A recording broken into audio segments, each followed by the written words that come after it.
నిజం, నిష్పాక్షికం, ప్రజల గొంతుక. ప్రధాన లక్ష్యం పెద్దపల్లి జిల్లా మంథని నియోజకవర్గంలోని పాలకుర్తి, ఖమాన్పూర్, రామగిరి, ముత్తారం, మంథని మండలాలకు చెందిన బూత్ స్థాయి ఏజెంట్లకు బిఎల్ఏ, ఎస్ఐఆర్ ఫేజ్ 2 ప్రక్రియపై అవగాహన కార్యక్రమం నిర్వహించారు. మంథనిలోని మంత్రి శ్రీధర్ బాబు క్యాంపు కార్యాలయంలో జరిగిన కార్యక్రమంలో టీపీసీసీ రాష్ట్ర ప్రధాన కార్యదర్శి దుద్దిళ్ల శ్రీను బాబు స్క్రీన్ ద్వారా ఎస్ఐఆర్ ఫేజ్ 2లో చేపట్టాల్సిన ప్రక్రియను బిఎల్ఏలకు సమగ్రంగా వివరించారు.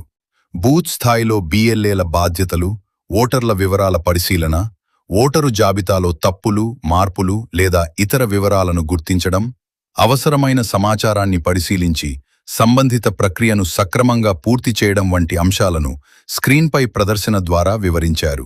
ఎస్ఐఆర్ ఫేజ్ 2లో బిఎల్ఏలు అప్రమత్తంగా వ్యవహరించి ఓటర్ల వివరాల పరిశీలనను బాధ్యతగా చేపట్టాలని సూచించారు.